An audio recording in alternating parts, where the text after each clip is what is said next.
الحمد لله رب العالمين وصلى الله وسلم وبارك على نبينا محمد وعلى آله وصحبه أجمعين أما بعد. On continue la lecture du livre Qasasul Anbiya, Cheikh Abdurrahman ibn Nasir al-Sa'di rahimahullah ta'ala. La semaine dernière, on avait lu l'introduction du livre et on avait commencé de lire l'histoire de Adam alayhi salam. Et on s'était arrêté à la parole de Shaitan qu'Allah subhanahu wa ta'ala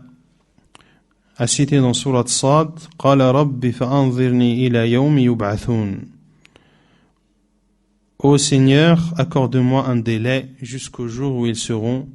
ressuscités, afin de pouvoir se consacrer à toute son animosité qu'il a envers Adam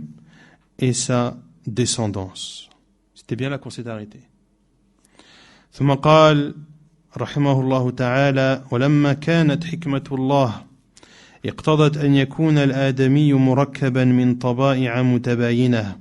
وأخلاق طيبة أو خبيثة وكان لابد من تمييز هذه الأخلاق وتصفيتها بتقدير أسبابها من الابتلاء والامتحان الذي من أعظمه تمكين هذا العدو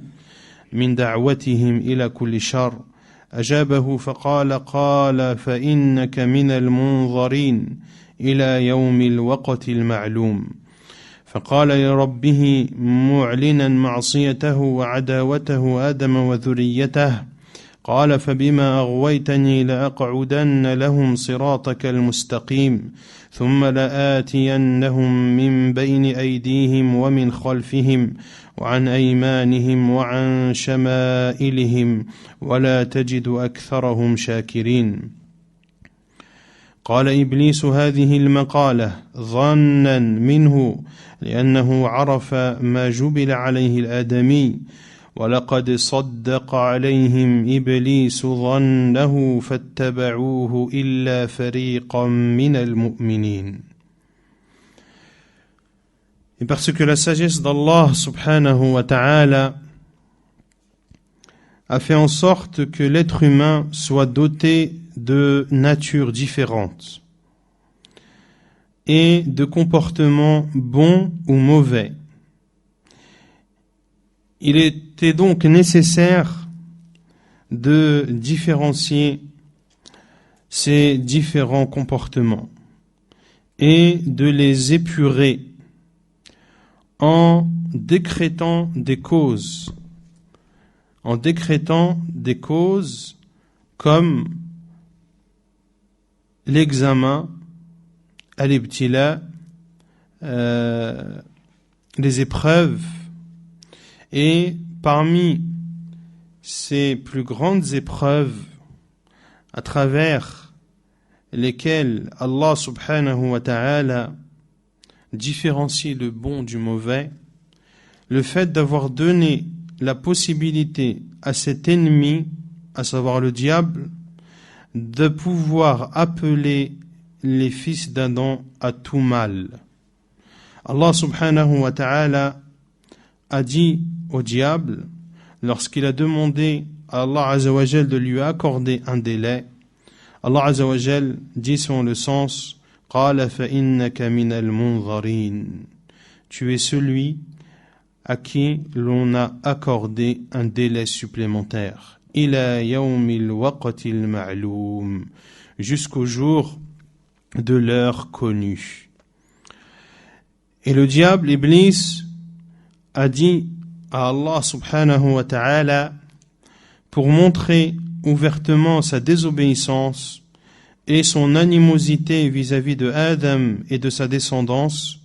il a dit, comme le rapporte Allah Azza wa Jal dans les versets 16 et 17 de Surat Al-A'raf, Qala bima aghwaytani, puisque tu m'as mis en erreur, je m'assoirai pour eux sur ton chemin droit, puis je viendrai devant eux,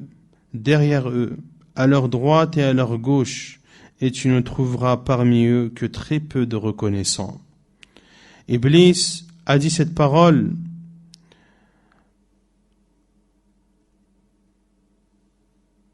en se basant sur un soupçon, car il savait, il connaissait la nature par laquelle a été créé Adam, ont été créés les fils d'Adam. Pour cela qu'Allah Azza wa Jal a dit dans le verset 20 de Sourate Saba, et Iblis a très certainement rendu véridique son soupçon à leur égard, à l'égard des êtres humains. Ils l'ont suivi, sauf un groupe parmi les croyants. ثم قال الشيخ السعدي رحمه الله فمكنه الله من الأمر الذي يريده إبليس في آدم وذريته فقال الله له قال اذهب فمن تبعك منهم فإن جهنم جزاؤكم جزاء موفورا واستفزز من استطعت منهم بصوتك وأجلب عليهم بخيلك ورجلك وشاركهم في الأموال والأولاد وعدهم وما يعدهم الشيطان إلا غرورا أي إن قدرت فاجعلهم منحرفين في تربية أولادهم إلى تربية الضارة وفي صرف أموالهم المصارف الضارة وفي الكسب الضار وأيضا شارك منهم من إذا تناول طعاما أو شرابا أو نكاحا ولم يذكر اسم الله على ذلك في الأموال والأولاد وعدهم أي مرهم أن يكذبوا بالبعث والجزاء وأن لا يقدموا على خير وخوفهم من أوليائك وخوفهم عند الإنفاق النافع بالفحشاء والبخل وهذا من الله لحكم عظيمة وأسرار وإنك أيها العدو المبين لا تبقي من مقدورك في إغوائهم شيئا فالخبيث منهم يظهر خبثه ويتضح شره والله لا يعبأ به ولا يبالي به. Allah subhanahu wa ta'ala a donc permis à Iblis de pouvoir faire ce qu'il veut vis-à-vis de Adam et de sa descendance. Il dit subhanahu wa ta'ala en sourate Al-Isra, les versets 63 et 64, il dit pars, celui d'entre eux qui te suivra, alors l'enfer sera une ample rétribution, et excite ce que tu peux parmi eux par ta voix, et rassemble contre eux ta cavalerie et ton infanterie, associe-toi à eux dans leurs biens et leurs enfants, et fais-leur des promesses, car le diable ne fait que des promesses trompeuses. C'est-à-dire, si tu le peux, fais en sorte qu'ils dévient dans l'éducation de leurs enfants et qu'ils accordent une mauvaise éducation à ceux-ci,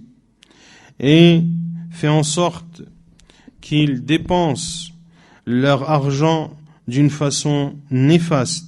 de même qu'ils amassent, c'est-à-dire récoltent cet argent de façon néfaste.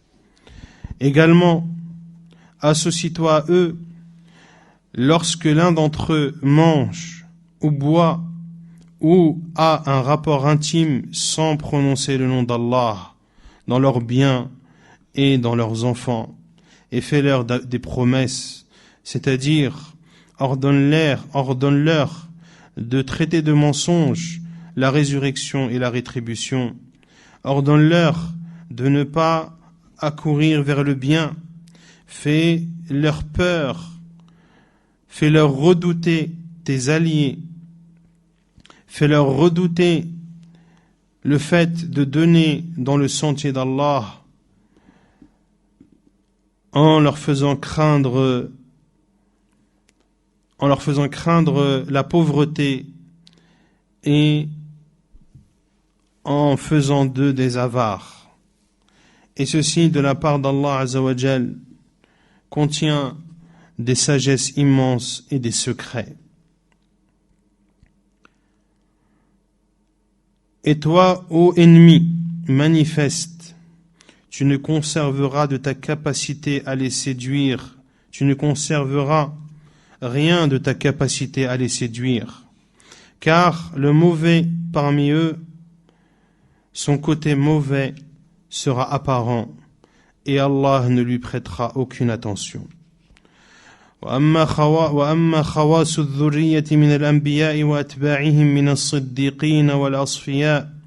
وطبقات الأولياء والمؤمنين فإن الله تعالى لم يجعل لهذا العدو عليهم تسلطا بل أقام عليهم سورا منيعا وهو حمايته وكفايته وزودهم بسلاح لا يمكن عدوهم مقاومتهم بكمال الإيمان بالله وقوة توكلهم عليه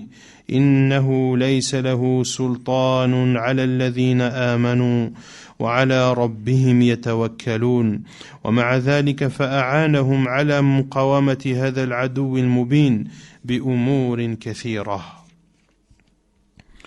Quant à l'élite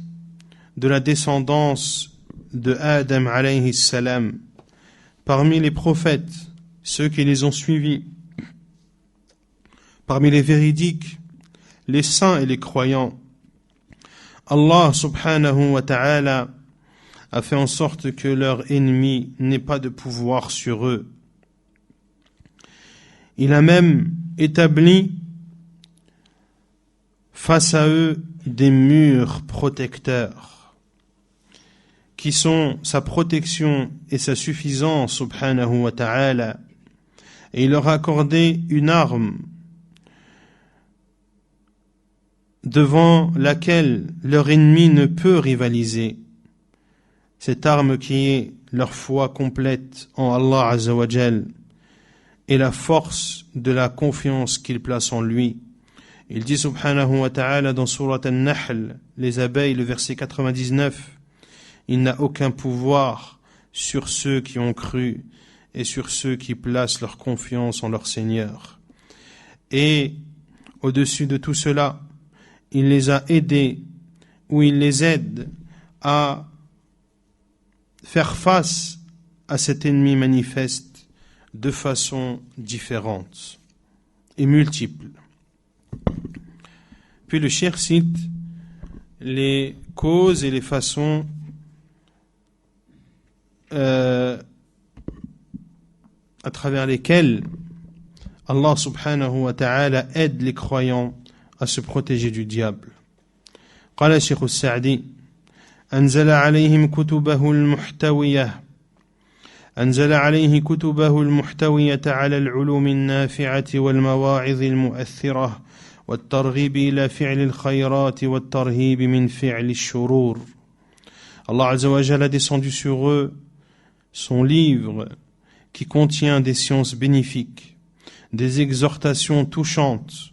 des incitations à faire le bien et des mises en garde à faire le mal. وأرسل إليهم الرسل مبشرين من آمن بالله وأطاعه بالثواب العاجل ومنذرين من كفر وكذب وتولى بالعقوبات المتنوعة وضمن لمن اتبع هداه الذي أنزل به كتبه وأرسل به رسله أن لا يضل في الدنيا ولا يشقى في الآخرة وأنه لا خوف عليه ولا حزن يعتريه. Allah Azza wa Jalla a envoyé vers eux des prophètes qui annoncent la bonne nouvelle à ceux qui ont cru en Allah et qui lui obéissent. Il lui annonce la bonne nouvelle d'une récompense précipitée. Il les met en garde ceux qui ont mécru, ceux qui traitent de mensonges et qui se détournent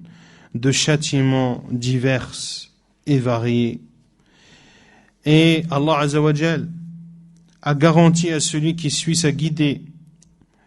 la guidée à travers laquelle il a fait descendre son livre, pour laquelle il a envoyé ses prophètes. Il a garanti à celui qui suit sa guidée de ne pas être égaré dans cette vie d'ici-bas et de ne pas être malheureux dans l'au-delà, et qu'ils n'auront point de peur et aucun aucune tristesse ne les touchera. وأرشدهم في كتبه وعلى ألسنة رسله إلى الأمور التي بها يحتمون من هذا العدو المبين وبين لهم ما يدعو إليه هذا الشيطان وطرقه التي يصطاد بها الخليقة. Et Allah Azza wa Jal a guidé ses croyants dans son livre et par la bouche de ses prophètes vers les choses qui permettent à ses croyants de se protéger de cet ennemi manifeste. Et il leur a montré ce à quoi appelle le diable et les chemins à travers lesquels il chasse les créatures. وكما بينها لهم ووضحها فقد أرشدهم إلى الطريق التي ينجون بها من شره وفتنته وأعانهم على ذلك إعانة قدرية خارجة عن قدرتهم لأنهم لما بذلوا المجهود واستعانوا بالمعبود سهل لهم كل طريق إلى المقصود. Et Allah subhanahu wa ta'ala, de la même façon qu'il a montré et explicité le chemin que doivent emprunter les pieux pour être épargnés du mal et de la tentation de ce diable, Allah Azza wa Jal les aide également d'une façon indépendante de leur volonté. Car lorsqu'ils ont produit les efforts et ont demandé l'aide de leur Seigneur, Allah Azza wa Jal leur facilite le chemin vers ce qu'ils recherchent. ثم إن الله تعالى أتم نعمته على آدم فخلق منه زوجته حواء من جنسه وعلى شكله ليسكن إليها وتتم المقاصد المتعددة من الزواج والالتئام وتنبث الذرية بذلك. وقال له ولزوجته إن الشيطان عدو لكما فاحذراه غاية الحذر فلا يخرجنكما من الجنة التي أسكنكما الله إياها وأباحكما أن تأكلا من جميع ثمارها وأن تتمتعا بجميع لذاتها إلا شجرة معينة في هذه الجنة فحرمها عليهما فقال ولا تقربا هذه الشجرة فتكونا من الظالمين. وقال الله لآدم في تمتيعه بهذه الجنة إن لك ألا تجوع فيها ولا تعرى وأنك لا تظمأ فيها ولا تضحى. فمكث في الجنة ما شاء الله على هذا الوصف الذي ذكره الله وعدوهما يراقبهما ويراصدهما وينظر الفرصة فيهما فلما رأى سرور آدم بهذه الجنة ورغبته العظيمة في دوامها جاء بطريق لطيف في صورة الصديق الناصح فقال يا آدم هل أدلك على شجرة إذا أكلت منها خلدت في هذه الجنة ودام لك الملك الذي لا يبلى. Puis Allah subhanahu wa ta'ala a comblé ses bienfaits envers Adam en créant de lui son épouse Hawa, de la même espèce, de la même nature et de la même forme que lui, afin qu'il y trouve la tranquillité et afin que puissent se concrétiser de nombreux buts, comme le mariage, l'harmonie et le fait que découle d'eux une descendance. Et Allah Azza wa Jal a dit à son épouse, a dit à Adam et à son épouse, le diable est pour vous un ennemi, prenez garde à lui, qu'il ne vous fasse pas sortir du paradis qu'Allah a fait en sorte que vous y habitiez. Et il vous autorise de manger de l'ensemble de ses fruits et de profiter de l'ensemble de ses jouissances, sauf un arbre bien particulier dans ce paradis qu'Allah vous interdit de consommer. Il dit subhanahu wa ta'ala وَلَا تَقْرَبَ هَذِهِ الشَّجَرَةِ et n'approchez pas cet arbre, vous ferez alors partie des injustes. Et Allah Azza wa Jal a dit à Adam de profiter de ce paradis, comme il le cite subhanahu wa ta'ala dans Surat Taha, les versets 118 et 119. Tu n'y auras pas faim, ni ne seras nu. Tu n'y auras pas soif, ni ne seras frappé par l'ardeur du soleil. Adam et Hawa sont restés au paradis le temps qu'Allah subhanahu wa ta'ala a voulu, selon la description précédente. Quant à leur ennemi, il les surveillait, il était à leur trace et attendait l'occasion qui les concernait. Et lorsque le diable Iblis a vu le bonheur de Adam dans ce paradis et sa grande motivation à vouloir y rester, il est venu sous l'image d'un conseiller véridique et il a dit: ô Adam, veux-tu que je te montre un arbre? Si tu manges de lui, tu resteras éternellement dans ce paradis et à toi le royaume qui ne périra jamais. فلم يزل يوسوس ويزين ويسول ويعد ويمني ويلقي عليهما من النصائح الظاهرة وهي أكبر الغش حتى غرهما فأكلا من الشجرة التي نهاهما الله عنها وحرمها عليهما فلما أكلا منها بدت لهما سوآتهما بعدما كانا مستورين وطفقا يخصفان على أنفسهما من أوراق تلك الجنة أي يلزقان على أبدانهما العارية ليكون بدل اللباس وسقط في أيديهما وظهرت في الحال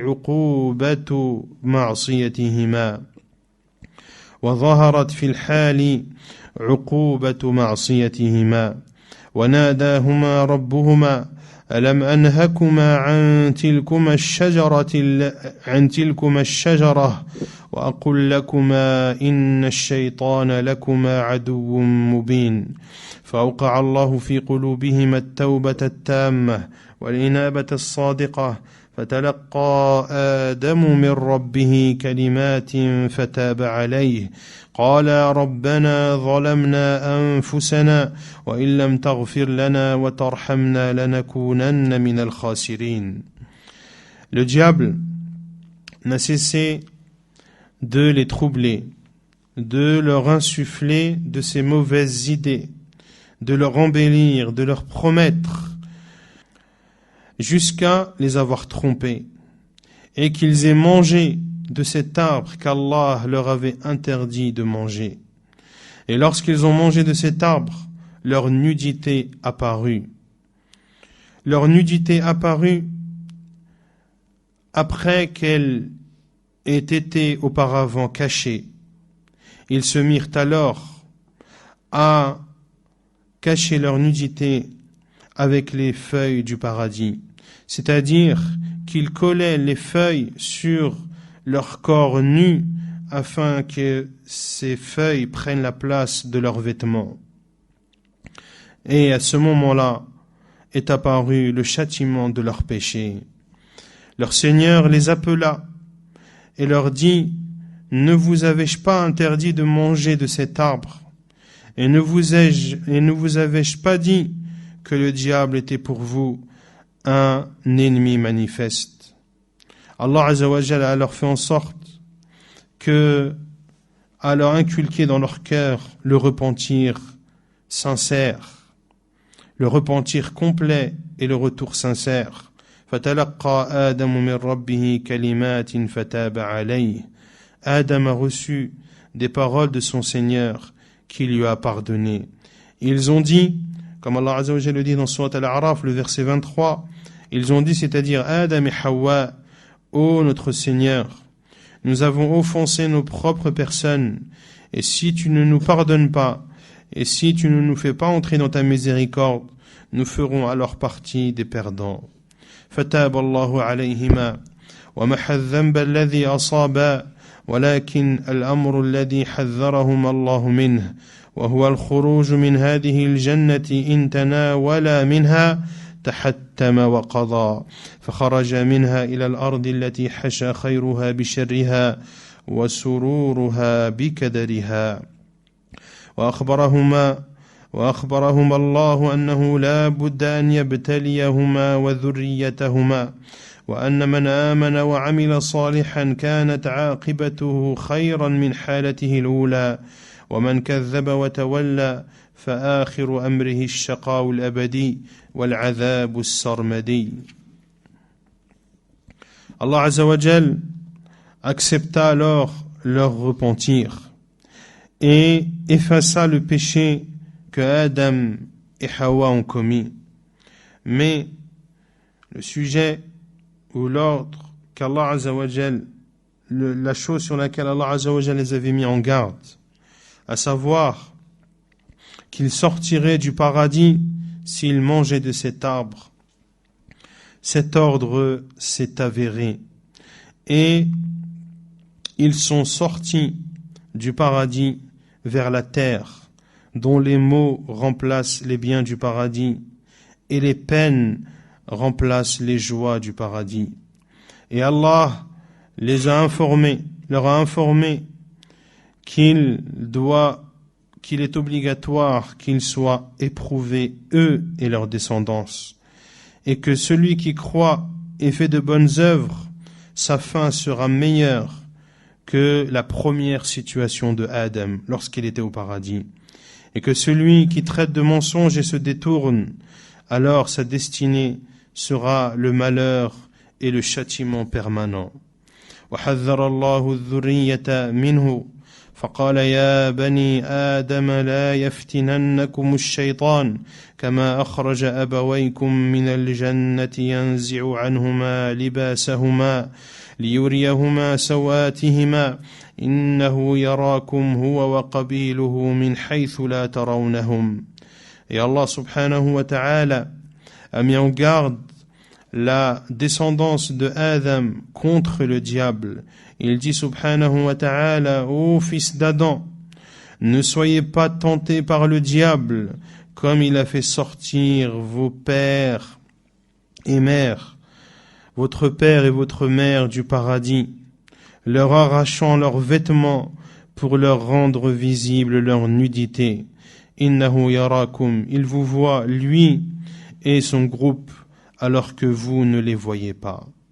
وأبدلهم الله بذلك اللباس الذي نزعه الشيطان من الأبوين بلباس يواري السوءات ويحصل به الجمال الظاهري في الحياة ولباس أعلى من ذلك وهو لباس التقوى الذي هو لباس القلب والروح بالإيمان والإخلاص والإنابة والتحلي بكل خلق جميل والتخلي عن كل خلق رذيل. Et Allah subhanahu wa ta'ala a remplacé les vêtements qu'avait enlevé le diable aux deux parents par des vêtements qui cachent leur nudité et des vêtements qui donnent la beauté apparente dans cette vie d'ici-bas. Mais Allah Azza wa Jalla leur a donné aussi un vêtement plus élevé que celui-ci et meilleur, qui est le vêtement de la piété, celui qui revêtit le cœur et l'âme par la foi, la sincérité et le repentir, et qui orne la personne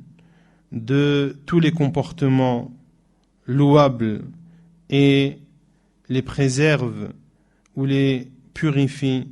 de tout comportement vil. ثم بث الله من آدم وزوجه رجالا كثيرا ونساء ونشرهم في الأرض واستخلفهم فيها لينظر كيف يعملون. Puis Allah subhanahu wa ta'ala a fait en sorte qu'advienne de Adam